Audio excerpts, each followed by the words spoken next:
I don't know what I'm doing anymore. You've got a second chance, you could go home.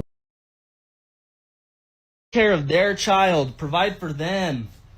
Bro, you'll get no pity here, man. Dudes like you dating single moms, all y'all doing is breathing new life into an old hoe. For no reason, man. Bro, let this be a snapshot of your life, man. She put your shit in garbage bags. Bro, instead of take care of her kids, you should have bought some luggage. Because it's a foregone conclusion that your ass gonna hit the road at some point, man. Let me explain something, bro. Guys like you be building these single moms' confidence, man. Y'all start dating them, all of a sudden they're like, oh, men do want me. Next thing you know, she's looking for something better because she only settled for you because she thought nobody want her. Welcome to life, my boy. You got rent-a-daddy, bro, and now you're homeless because your lease is up. Welcome, brothers. In today's video, we're exploring why the dating market has become so complicated for women, and why many are finding themselves alone and frustrated. We'll delve into the underlying factors contributing to this trend and discuss possible solutions. Before we dive in, don't forget to like the video, subscribe to the channel, and share your experiences in the comments. This helps the algorithm recommend our content to more men who might need it. Let's get started. This might be dramatic. I'm not saying that it's not. Is anyone else just tired of dating? I literally just sat in my car for 20 minutes crying because I'm so tired of pointless conversations and meaningless interactions with people that go absolutely nowhere. And by the way, no one has hurt my feelings. Nothing has happened to trigger this except for me just realizing, like, what is the point? Truly, like, no one dates with intention and actually wants anything serious, and it's just like constant disappointment. And I'm just tired of having that negative energy in my life. But I also feel like I'm getting older, and it's like I have to put some effort into dating or I'm just gonna be alone forever. But now I'm just honestly getting to the point where I'm just gonna be the single aunt, and I think I'm okay with that. I am just a woman. I just want you to text me and say, hey, I miss you. I've been thinking about you and I want to see you. Let me come see you. You bring light into my soul. Is that too much to ask? A little bit of romance? I've been romanticizing my life forever. I'm tired.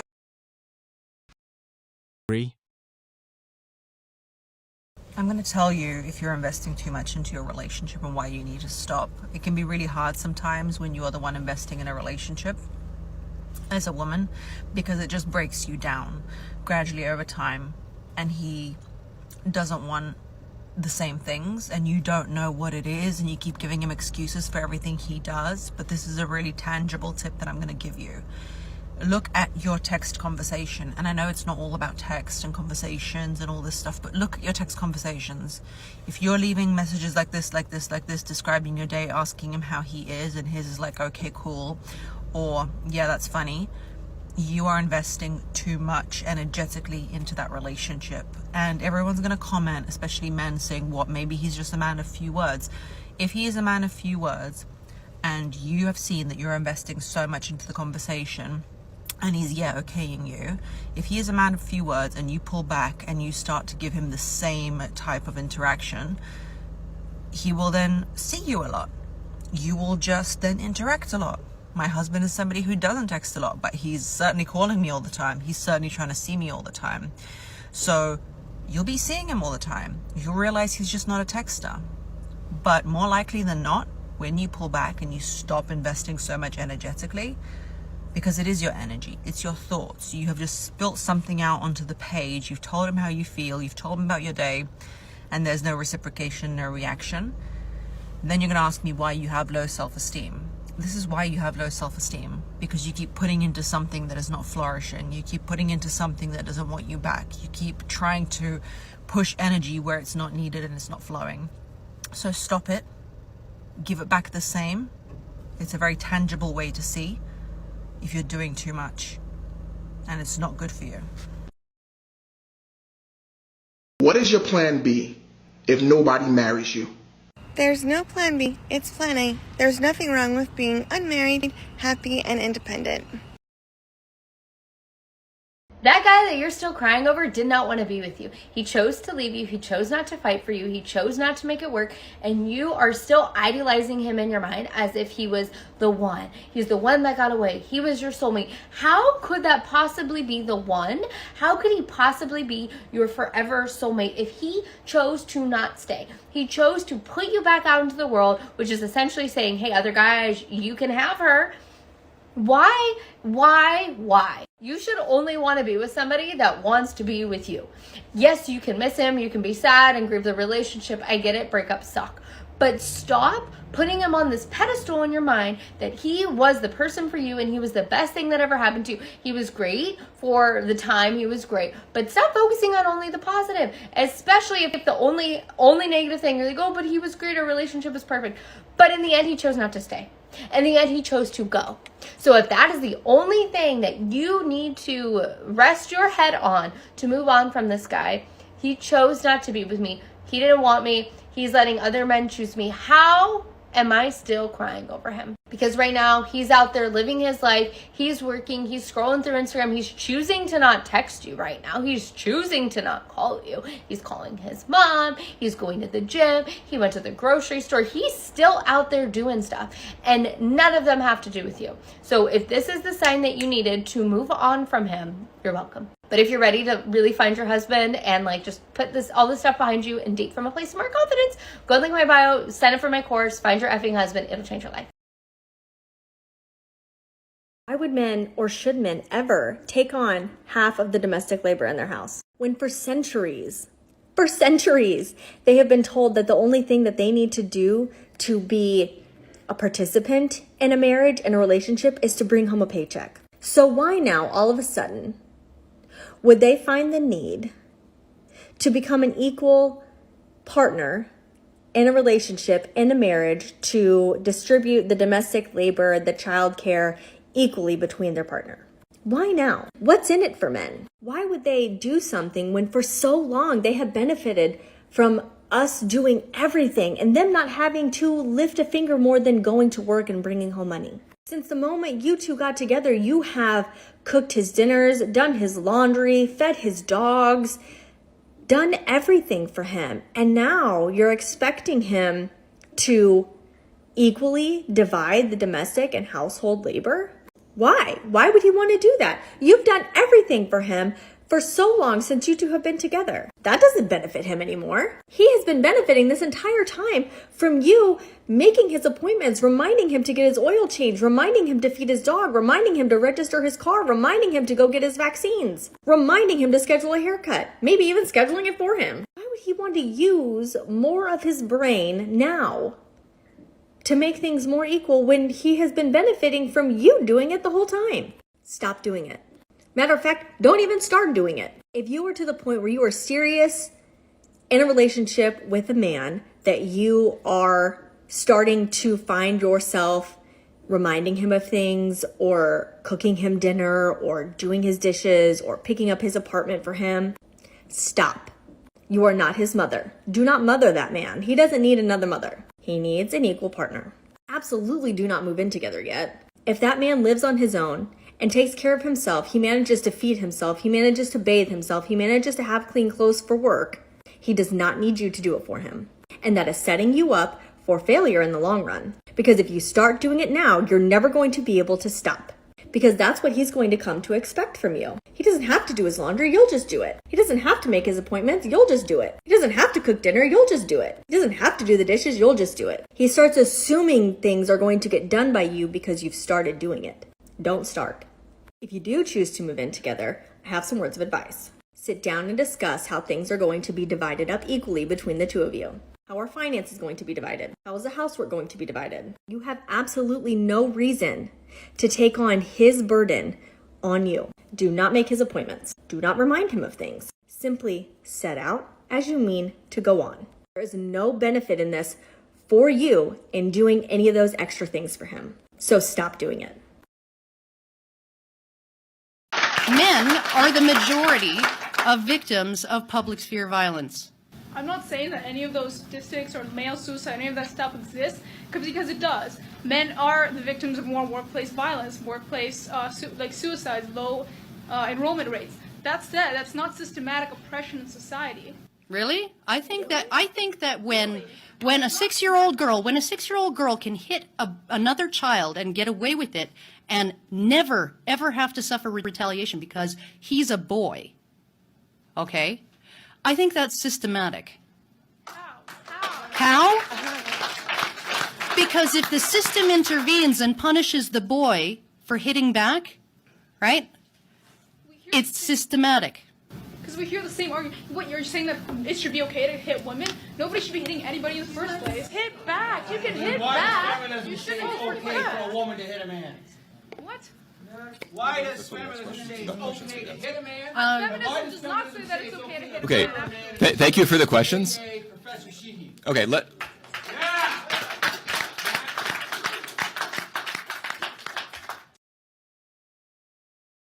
A world where more and more men are single because women do not want to date them is a world that's very dangerous for women, which is why I worry about retaliation in reaction to the rise of single men. We actually have data from this year that shows young women are way less interested in dating than young men are. And we have data to show that more women than men are single because they simply cannot find someone they are interested in dating. 38% of single American women say the main reason they're not dating is they can't find someone that meets their expectations, compared to only 23% of men say the same thing. College-educated women are the group most likely to say they are single because they can't find someone that meets their expectation, 45%. And I can hear the men in my comments now saying, see, it's women's fault. They have too high of expectation and that's why everyone is single and lonely. But let me remind you that women have always entered into marriages with the expectation that it is going to materially improve their lives. We needed husbands for financial security. We needed them for bank accounts, for credit cards, to have a house to live in. And now women are doing better than men. We are more educated. We are stable on our own. And women who are independent and self-sustaining do not need to get married. When you don't financially need a husband or a partner, you can say, I'm not going to get a partner until I find one that's emotionally supportive, emotionally intelligent, doesn't need me to be his therapist and his mom, doesn't need me to do all the childcare, all the housework. And men will tell you, they do in my comments every single day, that these expectations are just simply too much. I fear for escalating retaliation that this will cause interpersonally between men and women, and also in legislative and policy decisions, like the push to get rid of no-fault divorce, in the rolling back of reproductive rights, and with things like student debt and college affordability. They're not going to make college more affordable when more women going to college results in higher expectations of the men that want to date us. So yeah, that's why I worry about retaliation of men who cannot make it worth it for women to want to date and marry them. Women, stop saying I don't need men. It's a poisonous attitude. There is this belief in our society that somehow it's a good thing for women to not need a man. But do you know what you are doing when you're saying this? For men, it is one of the most important needs to be valuable and useful for the people he loves, and especially for the woman in his life. If he feels that you don't need him, he will feel that he doesn't bring anything to the relationship. It will make his self-esteem go down, and he will just become passive and really, really sad. So if you want to do something really good for your relationship, always give your man this feeling that, yeah, he's so important to you and that he brings a lot to your life, and let him help you with things. Let him, carry stuff for you, give him let him give you advice, like just cherish him as a important person in your life that you 100% value, and I promise you that it will do wonders for your relationship. I was a feminist when feminism was about equality, about levelling the playing field, giving women an opportunity to find their rightful place, particularly in the public world, which was tremendously important and exciting when we achieved that. But what feminism today, to me, is all about advantaging women at the expense of men. And it's become very much caught up in the demonisation of males, presenting them always at a disadvantage. And I don't want to have any part of that. I was writing recently about boys' education, which is something I've written about for many decades. And I came across an article I wrote 40 years ago, where we just started to notice how badly boys were doing vis-a-vis girls. I mean, we'd had 10 years of programs trying to help girls do better in the schools, which was fantastic. And a lot of girls who had been held back by traditional assumptions about, you know, girls not speaking up and girls not doing well in maths were now beginning to shine, which was a fantastic thing. But what was becoming very obvious is there were also a lot of boys falling behind and not achieving their potential. We have really very much feminist ideology infiltrating all our education systems, systematic programs to continue to advantage girls, and no one taking any notice of the fact that boys are falling out in huge numbers. Follow me as I spend Christmas Eve alone. So what do all the people that are currently single and currently don't have family available do for Christmas Eve? Because I did my makeup, I got dressed up, and I am taking myself out to dinner. So I went to an Italian chop house in Ontario, California. I ordered the New York steak, truffle mac and cheese, and sauteed spinach. Mac and cheese was pretty good, but they overcooked my steak so much, so it wasn't the best. I'm home. I did it. Dinner was okay. Honestly, I often use food to cheer me up, and because the food wasn't that great, I'm a little down in the dumps, but it's okay. I think what I keep reminding myself is that, you know, a few years ago when I was 19, I was in a really bad place, and you know, Christmas was just not good. I was alone. I was dealing with a lot, and so, you know, about 4 years later now, I am in a place where I'm able to rent a hotel room for myself for the night and go to dinner, take myself out to a nice dinner. So, you know, alone on Christmas Eve, but it's okay. Things have been worse. Things could be worse. So just reminding myself to be grateful. Anyways, Merry Christmas Eve to everyone. Things could be worse. So I'm currently doing the lit review for my PhD, and I'm studying feminism, misogyny and networked activism. And so I'm having to kind of like think a lot about the work that I do on TikTok and my own feminist beliefs and what I think the real role of feminism is today. And what I've realised is that the main battle that feminists should be fighting now is against capitalism and the impact of capitalism on women globally. I've just finished reading this book, which I highly recommend. But one area of that book that really piqued my interest was domestic labour, and just how important it is that domestic labour is not properly compensated or recognised in a functioning capitalist society. And if that sounds backwards, it's because it is. The whole capitalist model operates on the premise that there's a few people at the top that make profit off of the vast majority of people beneath them working harder for less money. People work harder than they need to, and that surplus labour is the profit for the business. So capitalism loves surplus and it loves free work. And what is some of the greatest free work that's done in our society? Childcare, child rearing, childbirth. Having children is essential to the sustenance of any society, but in capitalism, they're not just people that are continuing the next generation, they're the next generation of workers, most importantly. And reproductive labour, i.e. the work that goes into reproducing yourselves to create another generation of workers, is disproportionately undertaken by women. Obviously, you've got the physical element of like women actually being the ones to give birth and breastfeed and things like that, but you also have the fact that for a very privileged group of women like myself, you know, if we want to then contribute successfully to a capitalist society, the best thing we can do is outsource a lot of the caring labour, i.e., you know, the raising of the kids and the looking after of the kids, to another woman who is less privileged, so that we can go off and have our high-flying jobs and careers, and this other woman can look after our children for us, so that we can go and have nice lives. And then the chain continues until we get to less and less privileged women. Under a capitalist society, the best model we can be offered as women is one which shifts all of the reproductive labour off to less privileged women so that we can enter a level playing field with the men and try and compete for that top tier privileged job economic social security. And that's why this whole you can have it all pseudo-feminist narrative is really toxic, because it's only accessible to an extremely privileged few. Most women still will struggle to actually make it to the top in their workplaces anyway, because productive labour and reproductive labour is still inherently gendered in our society.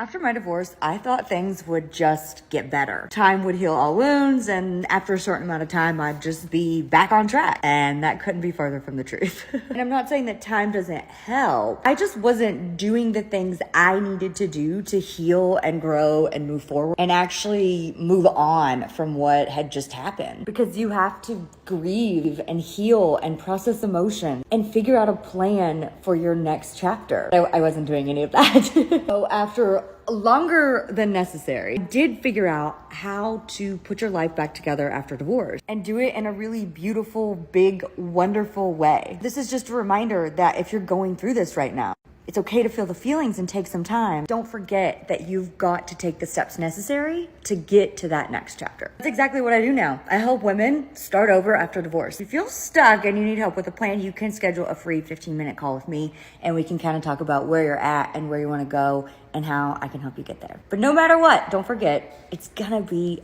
okay. You got this.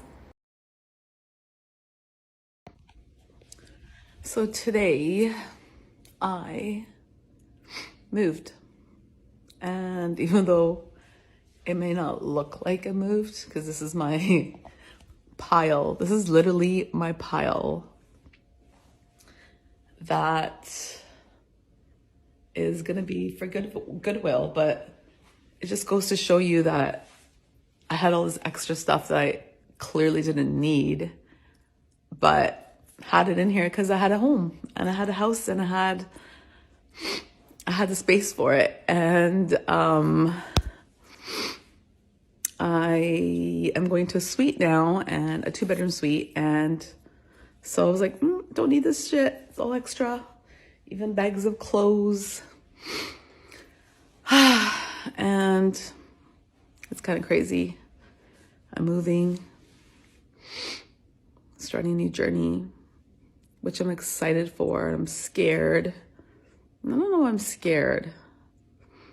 I think I'm gonna just do fine, but I guess maybe because I'm alone, I'm scared. But a new beginning. I was in a 10-year marriage. It just went from good to bad, and I wasn't happy anymore. We just went our separate ways. We just didn't have a relationship, and I was in this relationship, I think, for convenience, and it was just easy being in a relationship because we were already married. But today is a new beginning. And I just want to share my journey, and I'm hoping people will share their journey with me. If you've left a relationship, I mean, it's not easy. It is not fucking easy. All your lovely comments just made my day. And it's not to say that I want anybody else to be single for 10 years, but I had actually felt quite ashamed to admit that it had been so long. I'm wrestling because, you know, if you want to get with me, you have to come to my Saturday sourdough run. So I'm just going to make myself some toast. It's not something that I thought would endear me to date people. You know, when you say to somebody, I've been single for 10 years, surely that's a red flag. I've barely even dated. That's the other thing. The dating apps are just soul suckers. And somebody messaged me and said they're like a full-time job without the wage. And it is, when you go on those dating apps, you're just consistently giving a little part of yourself. See, this is the other reason why I'm single, because I've got a little monster down here. But it feels like you're giving a little bit of yourself every single time. Look. And every single time you're giving a little bit of yourself, and that can be very soul crushing. And I want to keep my emotional well-being intact rather than to constantly give out. You know, you're giving out your story, aren't you, when you go on these dates every single time? And I don't enjoy it. I actually don't enjoy the dating part. I kind of want to skip to the good bit, if you know what I mean. I want to get to know you really quickly, and then I just want to feel comfortable with you. So yeah, dating's a jungle, and if anybody's got any tips, give me a shout. Celebrating Christmas when you're single can be so difficult, and I get it. I'm doing it myself.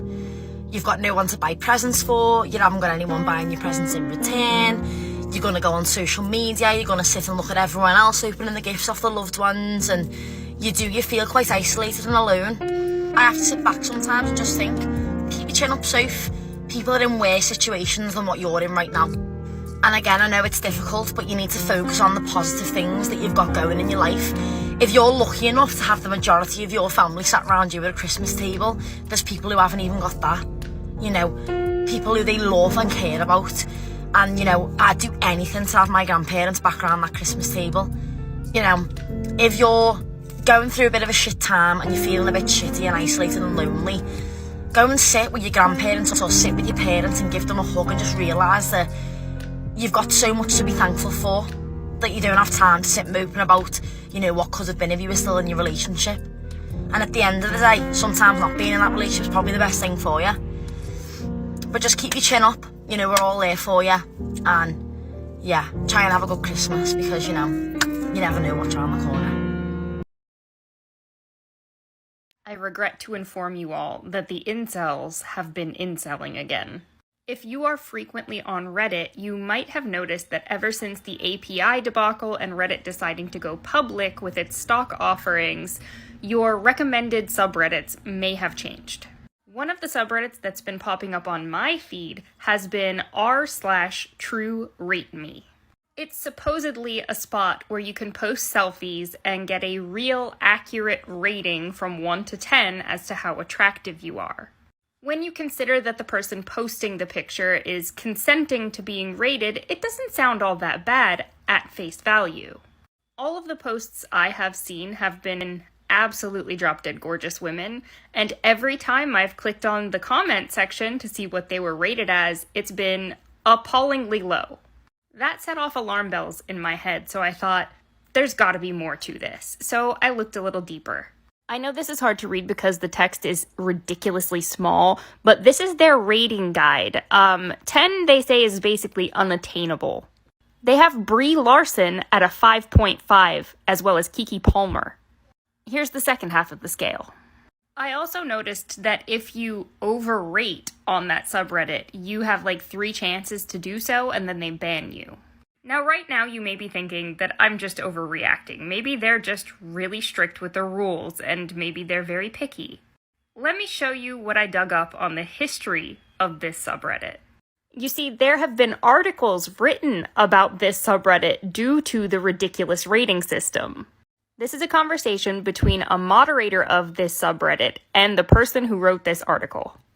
It says, at TrueRateMe, high scores, particularly for women, are deleted by moderators such as myself, and people who give high ratings are permanently banned, while no ratings are ever deleted for being too low, too insulting, or too crude. This gives us the capabilities to, quote, gaslight women and control how they see themselves. He goes on to say that one of the other mods is currently being investigated for police for encouraging someone to unalive themselves. He goes on to say that this subreddit was created to, quote, encourage people to unalive themselves based on warped self-image. The internal lingo was that we could build this subreddit to be unalive fuel. He also says that a lot of the pictures that are posted there are actually stolen, and that practice is encouraged by the moderators. In short, that entire subreddit is a scheme to make women feel shitty about themselves. It is literally a subreddit that was created to knock women down a peg. So if you saw that subreddit and you got an icky gut feeling, your gut was right. I can't believe it, Jesus. I can't believe it, Jesus. If you're still on the apps in December, why? What's the plan? What, you're gonna go on a first date on Christmas? You're gonna grab a drink on New Year's Eve? It's over. It's over for 2023. Accept your defeat with grace and dignity, like Marie Antoinette, who had her head chopped off. I went to a Christmas party today, and the only single people at the party were me and 2 infants. I challenge you this holiday season, whether it is at a Christmas party or at a holiday dinner or gathering, do not ask these single women in your life what their status is when it comes to dating. Don't ask them how dating is going. Don't ask them if they finally found somebody. There are so many better questions that you can ask than about who they're dating or if they're dating. Ask them about their hopes and their dreams and their passions. Ask them about their career and their hobbies. Women are so much more than who we're dating. And that concludes today's discussion on MGTOW Voice. Don't forget to like, subscribe, and hit that notification bell to stay updated on future videos. Share your thoughts in the comments below, and I'll see you all in the next video.